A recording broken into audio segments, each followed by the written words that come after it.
Hello, I'm Adam Rafferty and welcome Gorloks fans to the first edition of Webster Sports Monthly, where we'll be spooning up a healthy dose of Webster sports news each month as this show builds throughout the next year. In today's show, we will hear from Webster's athletic director, Tom Hart, as he reflects on this past year's success. 06-07 has been the most successful year in our history athletically. We had 5 teams finish first in conference. We've had 2 teams finish second and 3 teams finish third. Specifically, I think that the development of the women's softball program is one. It's recent.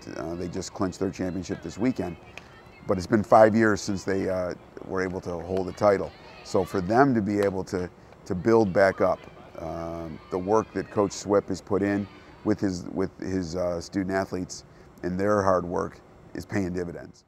The recent success of athletics at Webster is attributed to the dedication and commitment to excellence from both players and coaches, but Mr. Hart points out an overlooked contributor that plays a huge role within the athletic department.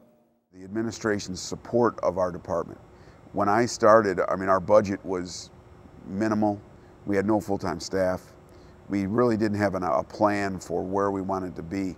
And as we developed those plans within the department with the coaches, with Ted Hafe, our Dean of Students, those plans have almost always been supported at whatever level they needed to be by the administration. Webster athletics continue to grow with the addition of men's and women's track and field, along with men's cross country. Hart explains to us why it's vital for the department to grow in order to survive. January of 06, the NCAA voted to expect institutions with over 1,000 students in population, which Webster is one of them, to begin sponsoring at least 6 men and 6 women's sports. And by sponsoring it, that means you have to be able to meet the minimums that they expect a team to hit. And so at that moment, we knew departmentally that because the bar was going to be raised by, the bar was being raised by the NCAA, the start date for that legislation is 2010, that we needed to begin to make plans then to see where we could be for the future. Well, that wraps up the first of many shows from Webster Sports Monthly.